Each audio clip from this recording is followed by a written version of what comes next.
Y'all ready for this?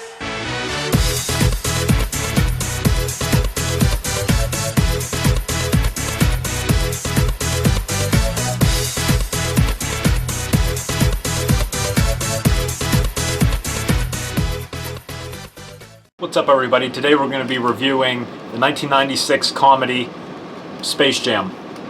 This movie stars Michael Jordan as himself, Wayne Knight playing Stan, and Bill Murray, who plays, I think it's himself. His name's just Bill, so I think they call him that, Bill Murray.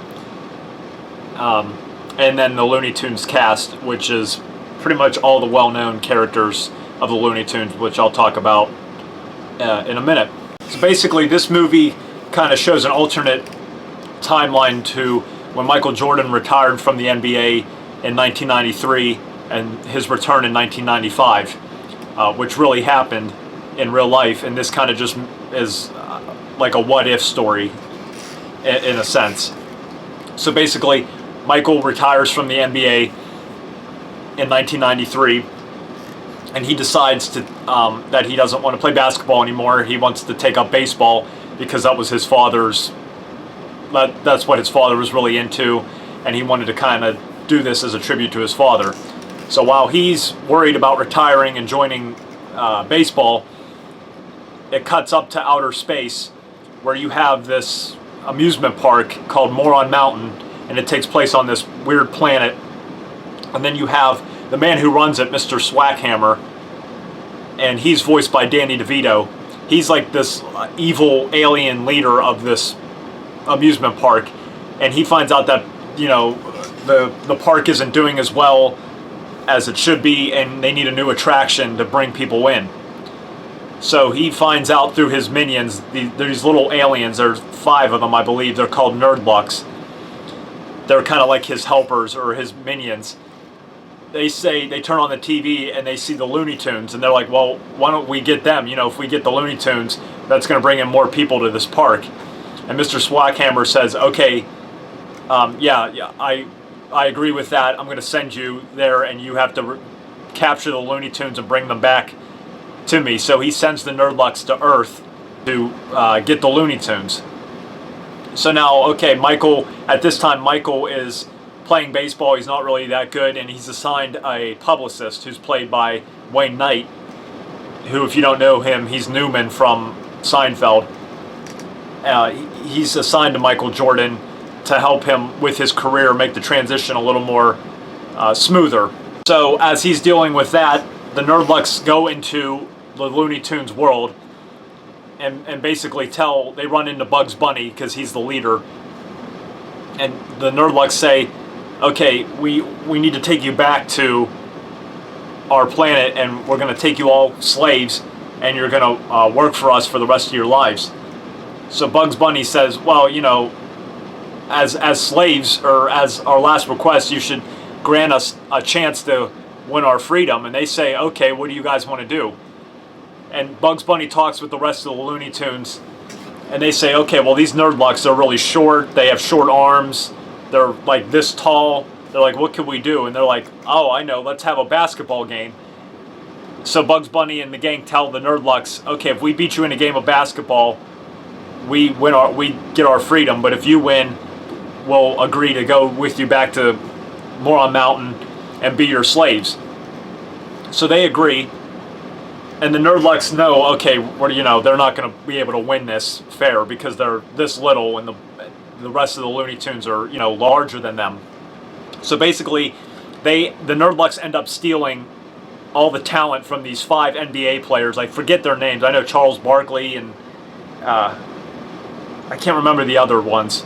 But basically, they steal all the talent away from these professional NBA players and use it on themselves, and they grow to like enormous heights, and they become really muscular, and they become monstars. That's what they call themselves. So now at this time, the Looney Tunes see them, and they're like, oh crap, like, okay, we're not going to be able to beat these guys.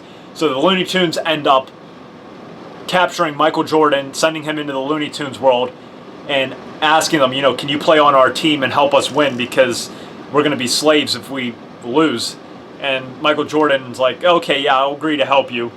So basically, he works with the Looney Tunes, training them to become good basketball players, because they're really not. Except one of the new recruits they get is Lola Bunny, which is the first appearance of her ever. And she becomes kind of like Bugs Bunny's love interest, and later on his girlfriend and all that. But so he becomes distracted with her, and you know, all that. But she's the only one who's like really good. Michael Jordan has to train the rest of the Looney Tunes to beat these guys. And near the end of the game, or near the end of the movie, there's this big professional game in, I think it's in the Looney Tunes world, not in space. I think it's in the Looney Tunes world, where you have Michael Jordan and the Toon Squad, that's their team, versing the Monstars. And basically that's the rest of the movie. But yeah, I really love this movie. This is nostalgia for me. I grew up with this. This came out when I was 3, but I remember seeing it when I was a kid. And then we had it on VHS, and I watched it so many damn times. And the PS1 game, they made a PS1 game called Space Jam. I had that, and I played that so many damn times. That was a very, very fun game. But this movie, it's just really good. I think so. I know a lot of people kind of criticize it. You don't have to be a basketball fan to like this movie. Basketball, it almost seems like it's just kind of a backdrop for this movie. It doesn't feel like it's like the main part of the movie, if that makes sense, even though it's a movie about basketball. It's only 87 minutes long, but it feels like it goes by like in 45 minutes.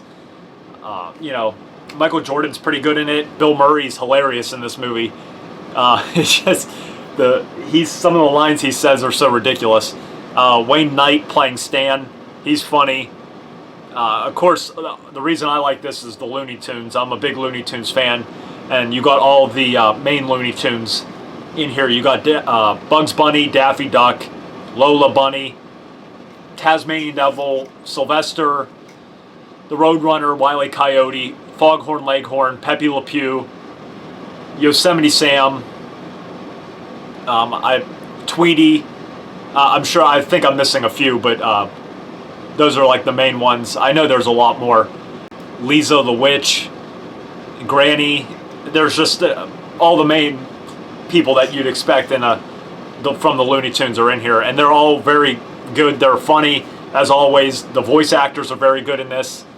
Yeah, it's just it's a family movie. It's a kid, but this is one movie that I'm gonna watch. Even though I'm not a kid anymore, I'm still gonna watch this 20, 30 years from now. It's just a very great movie. It's one of those movies that when I grew up with, it stuck with me. And the music is very good in this. You've heard some of it at the beginning of this video, and I'll play it at the end of the video. Seal, he does the song Fly Like an Eagle, which is a cover. Yeah, it's a very great movie. It's funny, it's short, it's great for kids. I think, and adults will like it. The Looney Tunes are great in it. So yeah, I would definitely recommend checking this out if you're a fan of the Looney Tunes especially. I'm going to give Space Jam an 8.5 out of 10.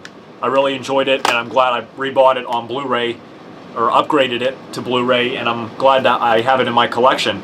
So that's it for today's review, guys. I really appreciate it. Thanks for watching. Please like, comment, let me know what you think of it if you have seen it, what you liked, what you didn't like. And stay tuned tomorrow where I'll be doing my review of Who Framed Roger Rabbit. Thanks for watching, guys. See ya.